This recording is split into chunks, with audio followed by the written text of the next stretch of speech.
tous, c'est Bolistrade. Bonjour à toi Vasco. Bonjour à toi, comment ça va? Là on part vite là, on enchaîne. On va faire un truc assez rapide, j'espère que vous allez apprécier cette vidéo. On va parler de la première ligue et on va surtout parler de la course au titre. Puisque c'est finalement la seule chose qui nous intéresse en première ligue, parce que le maintien et tout.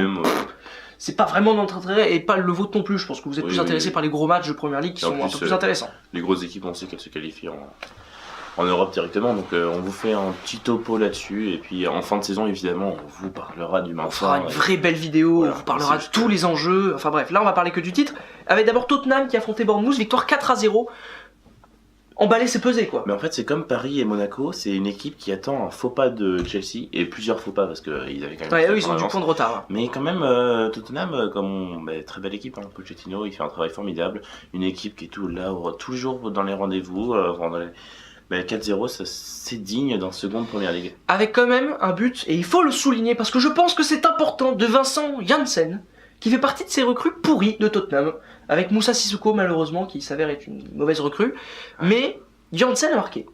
Bah tiens, Sissoko, comme quoi tout arrive. Ouais. Vraiment un joueur qu'on déteste tous les deux je crois. Vraiment un crétin. Bon. Qui ça, Janssen? Bah oui. L'attaquant néerlandais là. Oui, mais il a pas. Enfin, crétin, je sais pas. Mais... Oui, il a un sale caractère. Non, mais c'est juste qu'on l'a pas vu quoi. Ouais. Hein, cette saison, et puis. Mais tant mieux pour lui, s'il marque, ça doit faire du bien au moral.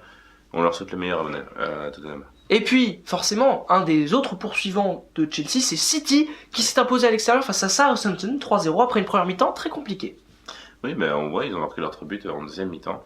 Claude Puel était pas très content de cette fin de ce match. Bah, ça peut se comprendre. Oui, mais c'est totalement normal. Mais bon, en tout cas, ils mettent la pression aussi, Manchester City. Hein. Ils continuent d'être là malgré une saison un peu compliquée pour Pep Guardiola et ses équipes. On va dire une saison d'adaptation. C'était une saison un peu de transition comme pour le PSG et c'est pas brillant, mais ils vont le faire. Je pense qu'ils vont se qualifier en Ligue des Champions. Moi, c'est mon avis personnel. Ils y seront l'année prochaine et c'est le minimum pour une équipe entraînée par Guardiola. Oui, franchement, voilà, Guardiola est un tel grand entraîneur qu'il est obligé de les amener en gagner la première ligue aussi. En Ligue des Champions. Donc voilà, ça c'est pour ça. Et il y avait évidemment le faux pas. Le faux pas du week-end de Chelsea. Parce que Manchester United recevait Chelsea. Et là, Mourinho a fait un truc de dingue. Il a fait une équipe étonnante. Oui. Il a pas mis Zlatan. Ça nous a tous choqués. Mourinho qui prend tellement pas de risques cette saison. T'as vu son équipe, il y avait Lingard, il y avait Fellaini. Bah c'était vachement intéressant. Un coup de poker. Et coup de poker total. À noter la défense impressionnante. Hein, parce qu'ils ont fait un match défensivement. Mais qu'est-ce que j'ai avec Monaco? Comme quoi, une trotte dans la tête en tant que Parisien, j'ai envie qu'il fasse ça le gêne, hein, ça le gêne. Mais Manchester United, ils ont eu une défense qui a été impériale. Impériale. Victoire 2-0 des joueurs de United. Et justement en défense, moi j'aimerais parler de Marcos Rojo, que j'aime beaucoup ce joueur. Pourquoi pas au PSG, Marcos Rojo? Non mais on va lancer des rumeurs de transfert qui n'en sont pas. J'espère qu'il va continuer comme ça et voilà. Mais bravo Manchester United quoi, vraiment impressionnant. Enfin un match référent cette année, ils l'ont, là ça y est, sans Zlatan, ce qui a le mérite d'être sans équipe type quoi. Sans équipe type. Avec le Pogba qui a pas non plus d'ailleurs été éblouissant. Non, celui qui a été intéressant c'est Herrera, Rashford. Super match. Enfin bon bref. Grosse perf des joueurs de United et puis Ander Herrera, même si je l'aime pas. Il a quand même mis un but important du 2-0 et il fait une passe décisive. Même si la récupération de la main. Enfin bon, même avis.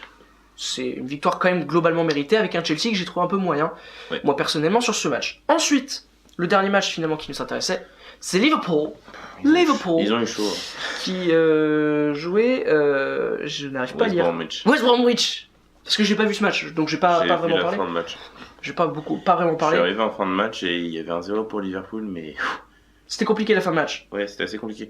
Mais ils ont failli s'en prendre un deuxième, West Brom, parce que leur gardien est sorti pour un corner. Mais sauf que Alberto Moreno a pas réussi à ajuster le but vide. Moi j'ai vu le résumé du match. Vraisemblablement c'était un match quand même dominé par Liverpool, mais il y a eu cette fin de match tendue. Mais c'est bien que Liverpool gagne ces matchs-là, c'est important pour Jürgen Klopp et pour ses joueurs pour cette fin de saison. Ils doivent absolument s'imposer et continuer comme ça. C'est important pour eux. Enfin bon, on a déjà fini. Bah ouais, Arsenal ça joue ce soir, hein, donc... On mettra un petit truc sur les réseaux sociaux pour en parler, pas besoin de faire une vidéo, en plus généralement les matchs d'Arsenal ces derniers temps, c'est pas la joie, donc on va pas faire une vidéo à part entière dessus, ça ne servait à rien. Exactement. Donc on peut le dire officiellement que cette vidéo est terminée, j'espère que vous avez apprécié. Bah oui, comme d'hab, abonnez-vous, likez, partagez, commentez. Et puis on se va se retrouver pour de nouvelles vidéos sur notre chaîne Foot News, des nouveaux débriefs de ce week-end foot. Qui était dingue. C'était génial. Merci beaucoup. Au revoir. Damn.